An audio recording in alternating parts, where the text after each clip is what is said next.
ప్రభునాన్న మీ అందరికీ షలం. ద్వారా పరిశుద్ధ గ్రంథంలో మనం చూసినట్లయితే కీర్తనల గ్రంథం 34వ అధ్యాయము 14వ వచనము, కీడు చేయట మాని మేలు చేయుము, సమాధానము వెతికి దాని వెంటాడుము. దేవుడు ఈ వచనం ద్వారా అంతా ఏం మాట్లాడుతున్నాడంటే, కీడు చేయట మాని మేలు చేయుము అని దేవుడు వాక్యం ద్వారా మనతో మాట్లాడు. అనేక మనుషులకు మనము కీడు చేసేవారిగా ఉండకూడదు, కానీ మేలు చేసేవారిగా ఉండాలని దేవుడు వాక్యం ద్వారా మనతో మాట్లాడుతున్నాడు. సమాధానము వెతికి దాన్ని వెంటాడము అని దేవుడు వాక్యం ద్వారా మనతో మాట్లాడుతున్నాడు. చాలామంది సమాధానంగా జీవించేవారుగా ఉండరు. సమాధానాన్ని మనం వెతికి దాన్ని వెంటాడేవారిగా ఉండాలని దేవుడు వాక్యం ద్వారా మనతో మాట్లాడుతున్నాడు.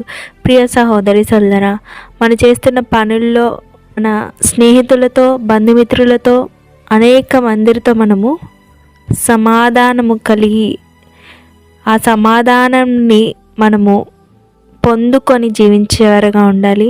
ఆ సమాధానాన్ని మన జీవితంలో కొనసాగించుకునే వారిగా ఉండాలని దేవుడు వాక్యం ద్వారా మనతో మాట్లాడుతున్నాడు. ప్రియ సహోదరి సోదరా, చాలామందికి భర్తతో సమాధానం ఉండదు, భార్యతో సమాధానం ఉండదు, బిడ్డలతో సమాధానం ఉండదు, అత్తతో సమాధానం ఉండదు, కోడలతో సమాధానం ఉండదు, అన్నతో సమాధానం ఉండదు, అక్కతో సమాధానం ఉండదు, చెల్లితో సమాధానం ఉండదు. ప్రియ సహోదరి సోదర, దేవుడు వాక్యధనం అంతా మాట్లాడుతున్నాడు.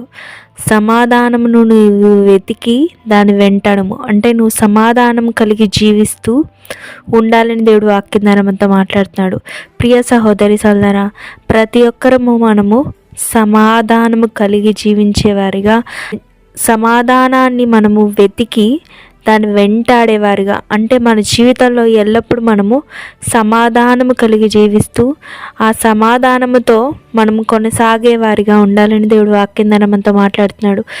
సామెతల గ్రంథము 12వ అధ్యాయము 20వ వచనము, కీడు కల్పించువారు హృదయములో మోసము కలదు, సమాధానపరచుటకే ఆలోచన చెప్పువారు సంతోషభరితులగుదురు.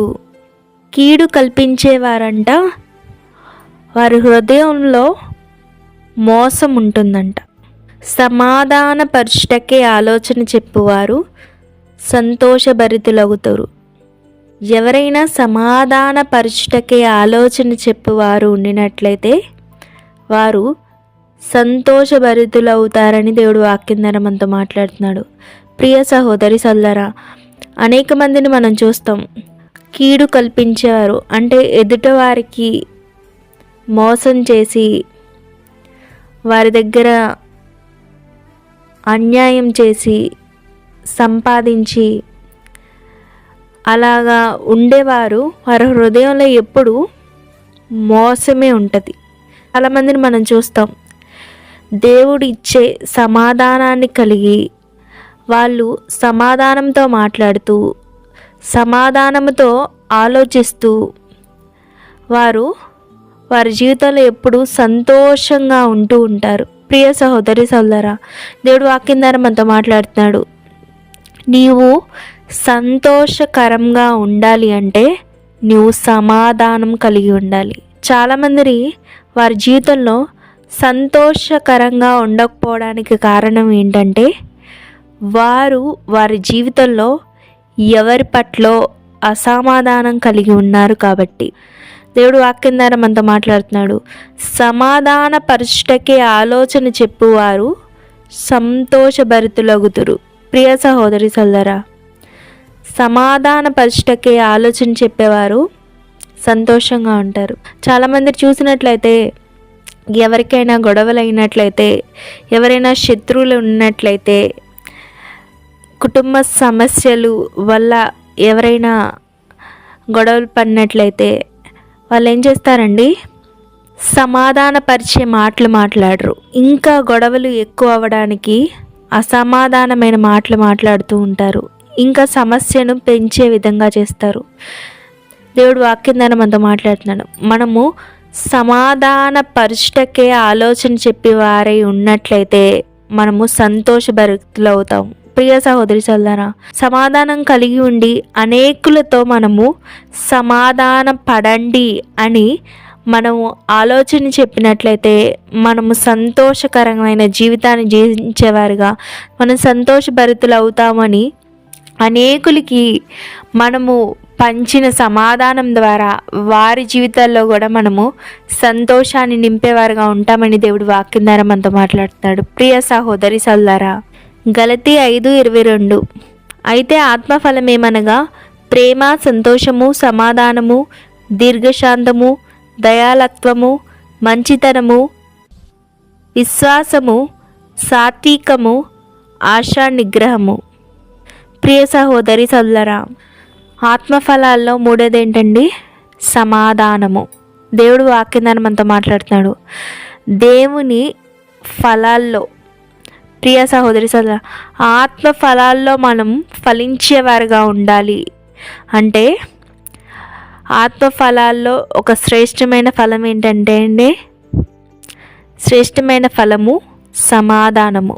నేటి మన జీవితాల్లో చూసినట్లయితే చాలామంది సమాధానము కలిగి ఉండరు. ప్రియ సహోదరి సోదరా, భర్తతో సమాధానం ఉండదు, భార్యతో సమాధానం ఉండదు, అత్తతో సమాధానం ఉండదు, కోడలతో సమాధానం ఉండదు, బిడ్డలతో సమాధానం ఉండదు, స్నేహితులతో సమాధానం ఉండదు, బయట ఇంకా సమాజంలో పనిచేస్తున్న చోట్ల సమాధానం ఉండదు. దేవుడు వాక్యం ద్వారా మనతో మాట్లాడుతున్నాడు. ఆత్మ ఫలాల్లో ఒక శ్రేష్టమైన ఫలము సమాధానము. అటువంటి సమాధానం అనే ఫలాల్లో కూడా మనము ఫలించేవారుగా ఉండాలని దేవుడు వాక్యం ద్వారా మనతో మాట్లాడుతున్నాడు. చాలామంది చూసినట్లయితే ఆస్తుల వల్ల గొడవలు అవుతూ ఉంటాయి, బంధుమిత్రులతో గొడవలు అవుతూ ఉంటాయి, ఒకరి పట్ల ఒకరికి ఎంతగానో కోపము, ఒకరి పట్ల ఒకరికి ద్వేషము, ఒకరిని ఒకరు క్షమించుకోలేని స్థితి వస్తూ ఉంటుంది.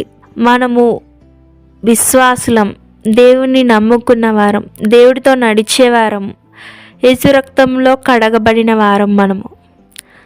అటువంటి దేవుని బిడ్డలమైన మనము ఎల్లప్పుడూ సమాధానం కలిగి ఉండాలని దేవుడు వాక్యం ద్వారా మనతో మాట్లాడుతున్నాడు. ఆమె నన్ను ఎన్ని మాటలు అందో నీకు తెలియదు, ఆయన నన్ను ఎంతగా అవమానించాడో నీకు తెలియదు, నేను పొందుకున్న దుఃఖాన్ని, నేను నిరాశ నిస్పృహలో ఉన్నప్పుడు నాకు నా బంధుమిత్రులు ఎవ్వరూ నాకు సహాయం చేయలేదు. ఇటువంటి పరిస్థితిలో నేను ఉన్నప్పుడు, ఇంత ఘోరమైన పరిస్థితిలో నేను ఉన్నప్పుడు ఎవరు నాకు పట్టించుకోలేదు, ఎవరు నాకు సహాయం చేయలేదు, ఎవరు నా కన్నీళ్లు తొడవలేదు. అటువంటి వారితో నేను ఎలా సమాధానంగా ఉండగలను అని అనేక మంది ప్రశ్నిస్తూ ఉంటారు, అనేక మంది బాధపడుతూ ఉంటారు, అనేక మంది మేము ఎందుకు సమాధాన పడాలి అని ఆలోచన చేసేవారుగా ఉంటారు. దేవుడు వాక్యం ద్వారా మనతో మాట్లాడుతున్నాడు. ఎటువంటి వారినైనా మనం క్షమించి వారితో సమాధాన పడినట్లయితే దేవుడు మనకిచ్చిన ఈ ఆత్మ ఫలాల్లో మనం ఫలించేవారుగా ఉంటామని దేవుడు వాక్యం ద్వారా మనతో మాట్లాడుతున్నాడు. నేటి రోజుల్లో చూసినట్లయితే చాలామంది భార్యాభర్తలు విడాకులు తీసుకుంటూ ఉన్నారు. చాలామంది బిడ్డలు తల్లిదండ్రుల మీద కోపపడి ఇంట్లో నుండి బయటికి వెళ్తూ ఉన్నారు. చాలామంది అన్నదమ్ములు ఆస్తుల కోసం కొట్టుకుంటూ ఉన్నారు. అత్తాకోడళ్ళు కొట్టుకుంటూ తిట్టుకుంటూ ఉంటున్నారు. ఈ ఘోరమైన పరిస్థితులను మనం చూసినట్లయితే వారిలో సమాధానము లేదు. సమాధానము అనే ఫలాన్ని వారి జీవితంలో ఫలించలేరు. వారు సమాధానం అనే ఫలాన్ని మనము మన జీవితంలో ఫలించేవారుగా ఉండాలని దేవుడు వాక్యం ద్వారా మనతో మాట్లాడుతున్నాడు. ప్రియ సహోదరి సోదరా, సమాధానం లేకపోవడం వల్లే అనేకమైన ఘోరమైన పరిస్థితుల్లోకి అనేక మంది వెళ్తున్నారు. వారు భార్యాభర్తలు విడిపోతున్నారు అంటే, వారి జీవితంలో చీకటి అనుకునే పరిస్థితులు వచ్చాయి అంటే వారికి సమాధానం లేకపోవడం వల్లే. అనేక సమస్యలకు, అనేక శ్రమలకు, అనేక ఇబ్బందులకు మన జీవితంలో ఎదుర్కొంటున్నాము అంటే వాటికి కారణం సమాధానం లేకపోవడం వల్లే. ప్రియ సహోదరి సోదరా, ఆ భార్యాభర్తలు సమాధానం కలిగి ఉన్నట్లయితే ఇద్దరూ కలిసి సంతోషంగా జీవించేవాళ్ళు. వారికి సమాధానం లేకపోవడం వల్లే విడిపోతున్నారు. ఆ అత్తాకోడళ్ళు సమాధానం లేకపోవడం వల్లే ఒకరి పట్ల ఒకరు ప్రేమ కనపరుచుకోలేకపోతున్నారు. ఆస్తులు కోసం కూడా కొట్టుకుంటున్నారు సమాధానం లేకుండా. అనేక ఘోరమైన పరిస్థితులు మనం చూస్తున్నాం.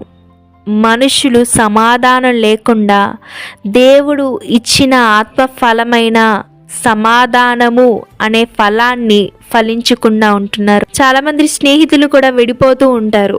ఎందుకంటే వారు సమాధానం పడకపోవడం వల్ల.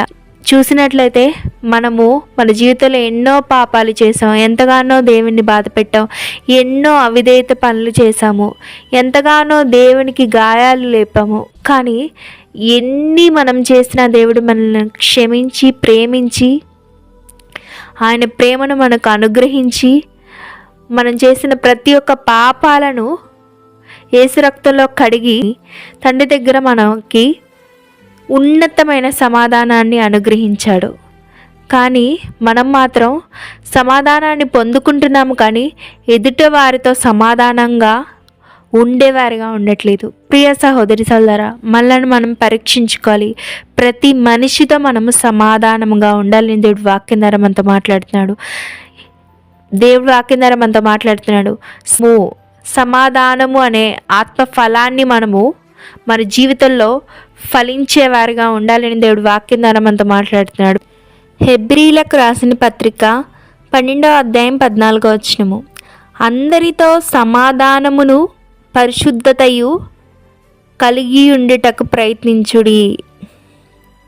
ప్రియ సహోదరి సోదరా, ఈ వచనంలో చూసినట్లయితే అందరితో సమాధానము, కేవలం విశ్వాసులతోనే సమాధానంగా ఉండండి అని దేవుడు చెప్పట్లేదండి. అందరితో సమాధానంగా ఉండాలి. అన్యులతో సైతం మనము సమాధానంగా ఉండాలి. చాలామంది ఉద్యోగం చేసే చోట, వ్యాపారం చేసే చోట, సేవ చేసే చోట అనేక మందితో సమాధానంగా ఉండకుండా గొడవ పడుతూ ఉంటారు, కోప్పడుతూ ఉంటారు. దేవుడు వాక్యం ద్వారా మనతో మాట్లాడుతున్నాడు. అందరితో మనం సమాధానంగా ఉండాలి. దేవుడు సృష్టించిన ప్రతి మనిషితో మనము సమాధానంగా ఉండాలని దేవుడు వాక్యం ద్వారా మనతో మాట్లాడుతున్నాడు. చాలామందికి శత్రువులు ఉంటారు. మాటలతో, చేష్టలతో, ప్రవర్తనతో గాయపరుస్తూ, అవమానపరుస్తూ మనకి అనేకమైన కీడును కలిగిస్తూ ఉంటారు. అటువంటి వారితో కూడా మనము సమాధానంగా ఉండాలి. దేవుడు వాక్యం ద్వారా మనతో మాట్లాడాడు. అందరితో మనము సమాధానముగా ఉండాలి. ప్రియ సహోదరి సోదరా, కీర్తనలు 32వ అధ్యాయము 17వ వచనము, నీతి సమాధానము కలుగజేయును. దేవుడు వాక్యం ద్వారా మనతో మాట్లాడుతున్నాడు. మన నీతి అనేది మనకి సమాధానాన్ని కలుగజేస్తుంది. ప్రియ సహోదరి సోదరా, చాలామందిని మనం చూస్తాం గొడవ పడుతూ, అన్యాయంగా డబ్బులు సంపాదిస్తూ అవినీతిపరులుగా ఉంటారు చాలామంది. వారిలో మనం సమాధానాన్ని ఎప్పుడు చూడలేము. వారు సమాధానంతో మాట్లాడరు, సమాధానంతో ప్రవర్తించరు, సమాధానాన్ని ఎదుటివారి పట్ల కనపరచరు. నీతి సమాధానము కలుగజేయును. మనం కలిగి ఉన్న నీతి ఏమవుతుందంటే అండి, సమాధానము కలుగజేస్తుంది. ప్రియ సహోదరి సోదరా, మనము నీతిమంతులమైనట్లయితే ఎప్పుడు మనము సమాధానం కలిగి జీవిస్తాం. ప్రియ సహోదరి సోదరా, దేవుడు వాక్యం ద్వారా మనతో మాట్లాడుతున్నాడు. నీతి సమాధానమును కలుగజేయును. కలిగి ఉన్న నీతి మనకి ఎల్లప్పుడూ సమాధానాన్ని కలుగజేస్తుంది. కనుక మనం చూసినట్లయితే సమాధానంగా ఉండేవారిని దేవుడు నీతిమంతులుగా ఎంచుతున్నాడని ఈ వచనం ద్వారా మనం చూడగలం. నువ్వు సమాధానంగా కలిగి ఉన్నట్లయితే నీవు నీతిమంతుడవి, నీతిమంతురాలివి అని ఈ వచనం ద్వారా మనం చూడగలం. నీతి అనేది సమాధానమును కలుగజేస్తుంది. అందరూ అన్యాయంగా డబ్బులు సంపాదిస్తూ ఉంటారు, ఇష్టానుసారమైన ప్రవర్తిస్తూ దేవుని బాధపెడుతూ పాపం చేస్తూ లోకాశల వైపు పరుగు తీస్తూ ఉంటారు. వారిలో నీతి ఏమాత్రం ఉండదు. దేవుడి వాక్యం ద్వారా మనతో మాట్లాడుతున్నాడు. నీతి సమాధానాన్ని కలుగజేస్తుంది. వారికి దేవునితో సమాధానం ఉండదు, ఎదుట వారి పట్ల కూడా వారు సమాధానాన్ని కనపరిచేవారుగా ఉండరు. లూకా సువార్త 1వ అధ్యాయము 79వ వచనము. మన పాదములను సమాధాన మార్గంలోనికి నడిపించినట్లు. ఇక్కడ చూసినట్లయితే యేసుక్రీస్తు ప్రభువారు పాపులైన మనందరి కోసం జన్మించారు ఈ లోకంలో. మన పాదములను సమాధాన మార్గంలోనికి నడిపించినట్లు. ప్రియ సహోదరి సోదరా, యేసుక్రీస్తు ప్రభువారు ఈ భూలోకానికి వచ్చారు అంటే మన పాదములను సమాధాన మార్గంలోకి నడిపించడం కోసం. లూకా సువార్త 1వ అధ్యాయము 79వ వచనంలో ఇక్కడ కింద చూసినట్లయితే మన పాదములను సమాధాన మార్గంలోకి నడిపించినట్లు. యేసుక్రీస్తు ప్రభువారు ఈ లోకంలో జన్మించారు అంటే మన పాదాలను సమాధాన మార్గంలోకి నడిపించడం కొరకు. ప్రియ సహోదరి సోదరా, చాలామందిని మనం చూస్తాం, వాళ్ళు ఎంచుకునే మార్గాలు ఎలా ఉంటాయి అంటే ఎదుటవారు మనలను హత్య చేసేలా, అంటే అంత అసమాధానమైన పరిస్థితులను వారు ఎంచుకుంటూ ఉంటారు. ప్రియ సహోదరి సోదరా, చాలామందిని మనం చూసినట్లయితే ఆస్తుల కోసం, పదవుల కోసం ఏం చేస్తారండి, ఒకరినొకరు చంపుకుంటూ ఉంటారు, ఒకరినొకరు హత్య చేసుకుంటూ ఉంటారు. చాలా న్యూస్ల్లో మనం చూస్తాం, ఆస్తుల కోసం హత్యలు చేసుకుంటూ ఉంటారు, చాలామంది పదవుల కోసం హత్యలు చేసుకుంటూ ఉంటారు. ప్రియ సహోదరి సోదరా, అనేక విధాలుగా ఎదుటివారిని కత్తులతో పొడుస్తూ చంపుతారు, బాంబులు పెట్టి చంపుతారు, అనేక విధాలుగా చంపుకుంటూ ఉంటారు. ప్రియ సహోదరి సోదరా, అది సాతాను మార్గం. యేసుక్రీస్తు ప్రభువారు ఈ లోకంలో జన్మించారు అంటే మనందరినీ సమాధాన మార్గంలోకి నడిపించడం కోసం. సమాధాన మార్గంలో ఏముంటుందండి, దేవుని ప్రేమే ఉంటుంది. దేవుని ప్రేమతో మనము చేసే పనులే ఉంటాయి. ఎదుటివారికి ఏ హాని అనేది సమాధాన మార్గంలో మనం చూడలేము. ప్రియ సహోదరి సోదరా, సమాధాన మార్గంలో మనం నడిచేవారిగా ఉన్నట్లయితే ఎదుటివారికి ఏ విధంగా మనము హాని చేయము, ఎదుటివారిని ఏ విధంగా మనము కించపరిచి మాట్లాడము, ఎదుటివారిని మనము పడద్రోయాలని చూడము. ప్రియ సహోదరి సోదరా, మనం కలిగి ఉన్న సమాధానాన్ని బట్టి ఎదుటవారు కూడా మనతో సమాధానంగా ఉంటారు. ఈ మాటను మనం చూసినట్లయితే మనం కలిగిన సమాధానాన్ని బట్టి ఎదుటివారు కూడా మనతో సమాధానంగా ఉంటారు.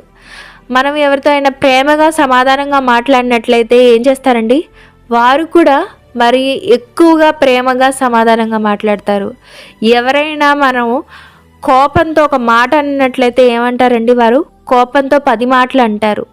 ప్రియ సహోదరి సోదరా, కనుక మనము సమాధానం కలిగి సమాధానాన్ని ఎదుటవారి పట్ల వ్యక్తపరుస్తూ ఎదుటవారి ఇచ్చే సమాధానాన్ని మనం పొందుకునేవారిగా ఉండాలని దేవుడు వాక్యం ద్వారా మనతో మాట్లాడుతున్నాడు. యేసుక్రీస్తు ప్రభువారు ఈ లోకంలో జన్మించారు అంటే మనలను సమాధాన మార్గంలో నడిపించడానికి. కనుక ఆయన నడిపించే సమాధాన మార్గంలో మనం నడిచేవారిగా సమాధానం కలిగి సమాధానాన్ని పొందుకొని ఎదుటవారి పట్ల సమాధానాన్ని కనపరుస్తూ ఎదుటవారు మన పట్ల సమాధానాన్ని కనపరిచే విధంగా మన జీవితం ఉండాలని దేవుడు వాక్యం ద్వారా మనతో మాట్లాడుతున్నాడు. యాకోబు 3వ అధ్యాయం 17వ వచనము. అయితే పైనుండి వచ్చు జ్ఞానము మొట్టమొదట పవిత్రమైనది, తరువాత సమాధానకరమైనది. పైనుండి వచ్చే జ్ఞానము అంటే దేవుడి నుండి వచ్చే జ్ఞానము పవిత్రమైనది, సమాధానకరమైనది. రెండోదిగా సమాధానకరమైన జ్ఞానాన్ని మనం పొందుకున్నాం కనుక మనము సమాధానం కలిగి జీవించేవారుగా ఉండాలి. ప్రియ సహోదరి సోదరా, సమాధానకరమైన జ్ఞానము, పైనుండి వచ్చే జ్ఞానము పవిత్రమైనది, సమాధానకరమైనది. ప్రియ సహోదరి సోదరా, కనుక దేవుడు ఇచ్చే సమాధానకరమైన జ్ఞానాన్ని పొందుకున్న మనము ఎదుట వారితో సమాధానంగా జీవించేవారుగా ఉండాలని దేవుడు వాక్యం ద్వారా మనతో మాట్లాడుతున్నాడు. ప్రియ సహోదరి సోదరా, దేవుడిచ్చే జ్ఞానము సమాధానకరమైనది. ప్రియ సహోదరి సోదరా, ఆ జ్ఞానం పొందుకున్న వాళ్ళు ఎప్పుడూ సమాధానంగానే ఉంటారండి. ఆ జ్ఞానం పొందుకున్న ప్రతి ఒక్కరూ సమాధానంగానే ఉంటారు, సమాధానంతో మాట్లాడతారు, సమాధానంతో ప్రవర్తిస్తారు, సమాధానాన్ని ఎదుటవారి పట్ల కనపరిచేవారుగా ఉంటారు. ఎదుటవారు కూడా వారి పట్ల సమాధానాన్ని కనపరిచే విధంగా వారు సమాధానకరమైన జ్ఞానాన్ని పొందుకొని ఉంటారు. ప్రియ సహోదరి సోదరా, దేవుడు ఈరోజు వాక్యం ద్వారా మనతో మాట్లాడుతున్నాడు. మనము ఆత్మఫలమైన సమాధానము అనే ఫలంలో సమాధానము అనే ఫలాన్ని మన జీవితంలో ప్రతి ఒక్కరూ మనము ఫలించేవారిగా ఉండాలని, ప్రతి ఒక్కరితో సమాధానంగా ఉండాలని దేవుడు వాక్యం ద్వారా మనతో మాట్లాడుతున్నాడు. ప్రియ సహోదరి సోదరా, పరిశుద్ధ గ్రంథంలో మనం చూసినట్లయితే సౌలు దేవునితో సమాధాన పడలేదు, దావీదుతో కూడా సమాధాన పడలేదు. అతను కలిగి ఉన్న అసమాధానమైన పరిస్థితిని బట్టి, సమాధానం లేకుండా ఉన్న జీవిత విధానాన్ని బట్టి సౌలు ఘోరమైన మరణాన్ని పొందుకున్నాడు. అతనికి సమాధానం లేకపోవడం వల్ల అతని మనసులో నెమ్మది లేదు, ప్రేమ లేదు. వీటన్నిటిని బట్టి అతనే పొడుచుకొని మరణించే ఘోరమైన మరణాన్ని అతను పొందుకున్నాడు. ప్రియ సహోదరి సోదరా, సౌలు మరణాన్ని పొందుకున్నాడు అంటే అతనిలో సమాధానం లేదు. సౌలు దావీదుతో సమాధాన పడినట్లయితే కొంతకాలం బ్రతికి ఉండేవాడు. అతడు మరణించాడు అంటే అతడు మొదటిగా దేవునితో ఉన్న సమాధానాన్ని కోల్పోయాడు. దావీదుతో కూడా అతను సమాధానంగా ప్రవర్తించలేదు. ప్రియ సహోదరి సోదరా, కయ్యూను హేబేలును మనం చూసినట్లయితే దేవుడు హేబేలు అర్పణను స్వీకరించాడు, కయ్యూను అర్పణను దేవుడు స్వీకరించలేదు. హేబేలు మీద కయ్యూను కక్ష పెట్టి కయ్యూను ఏం చేశాడండి? చంపేశాడు. ప్రియ సహోదరి సోదరా, అతను కనపరిచిన అసమాధానాన్ని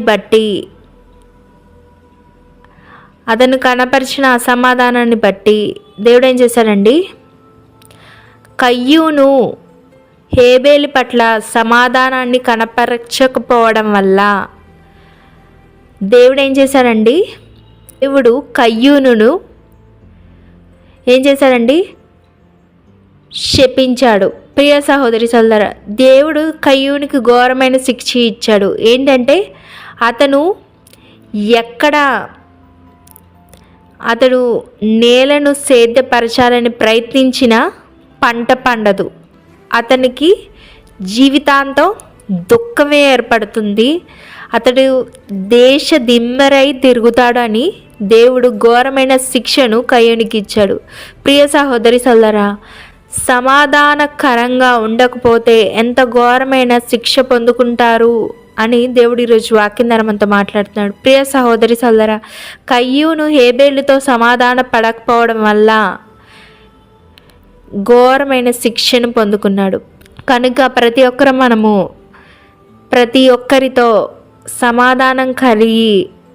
సమాధానం కలిగి జీవించేవారుగా ఉండాలని దేవుడు వాక్యం ద్వారా మనతో మాట్లాడుతున్నాడు. ప్రియ సహోదరి సోదరా, దేవుని ఆత్మ ఫలాల్లో మూడో ఫలమైన సమాధానము అనే ఫలాన్ని ప్రతి ఒక్కరూ మనము సమాధానము అనే ఫలంలో ఫలించేవారిగా ఉండి సమాధానం కలిగి జీవించి దేవుడు ఇచ్చిన సమాధానాన్ని ఎల్లప్పుడూ మనము పొందుకుంటూ అనేకులతో సమాధానం కలిగి జీవించేవారుగా ఉండాలని దేవుడు వాక్యం ద్వారా మనతో మాట్లాడుతున్నాడు. ప్రియ సహోదరి సోదరా, ప్రార్థనతో ఈ ఉపదేశాన్ని ముగించుకుందాం.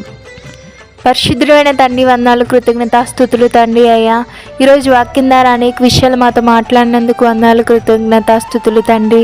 అయ్యా నాయనా, ఎల్లప్పుడూ మేము సమాధానం కలిగి జీవించేవారుగా ఉండే కృపను దయచేయండి తండ్రి. అయ్యా, ఆత్మ ఫలాల్లోనైనా ఒక శ్రేష్టమైన ఫలము సమాధానం నాయన తండ్రి. ఆ ఫలంలోనైనా తండ్రి ప్రతి ఒక్కరూ మేమందరూ నాయన తండ్రి ఎల్లప్పుడూ ఫలించేవారుగా నాయన ఉండే కృపను దయచేయమని ప్రార్థిస్తున్నాను తండ్రి. అయ్యా, ప్రతి ఒక్కరు నాయన తండ్రి అయ్యా, ప్రతి ఒక్క బంధుమిత్రులతో స్నేహితులతో నాయన తండ్రి అయ్యా, అనేకమైన అన్య ప్రజలతో కూడా నాయన ప్రతి ఒక్కరు నాయన సమాధానం కలిగి జీవించే కృపను దయచేయమని ప్రార్థిస్తున్నాం తండ్రి. అయ్యా అయ్యా నాయన తండ్రి అయ్యా అయ్యా మేము సమాధాన మార్గంలో నాయన నడిపించబడ్డాకే యేసుక్రీస్తు ప్రభువారు ఈ లోకానికి వచ్చారని నాయన తండ్రి అయ్యా, ఈరోజు వాక్యం ద్వారా నాయన తండ్రి అయ్యా మాతో మాట్లాడినందుకు నాయన తండ్రి అయ్యా కృతజ్ఞతాస్తుతులు తండ్రి. నాయన అయ్యా, సమాధానాన్ని కలిగి ఉండే కృపను దయచేయండి తండ్రి. అయ్యా, కయ్యూను పొందుకున్న శిక్షను, సౌలు పొందుకున్న శిక్షను నాయన తండ్రి అయ్యా ఎవరు పొందుకోకుండా నాయన ప్రతి ఒక్కరు సమాధానం కలిగి జీవించే కృపను దయచేయమని ప్రార్థిస్తున్నాను తండ్రి. అయ్యా, సమస్తం తండ్రి అయిన దేవా, నీ చిత్త ప్రకారం ఇష్ట ప్రకారం పరిశుద్ధాత్మ దేవుని సహాయంతో నాయన మా అందరి జీవితాల్లో జరిగించి నడిపించి బలపరచమని, ఇవి ఎల్లప్పుడు మాకు తోడుగా ఉండి సహాయం చేయమని యేసునామములో ఇచ్చిన ప్రార్థన బంగారు పాదాలకి నాయన తండ్రి అయ్యా ఈ కృప ద్వారా సమర్పిస్తూ అడిగి వేడుకొని పొంది ఉన్నాం తండ్రి. ఆమేన్. ప్రభునామమున మీ అందరికీ షాలోమ్.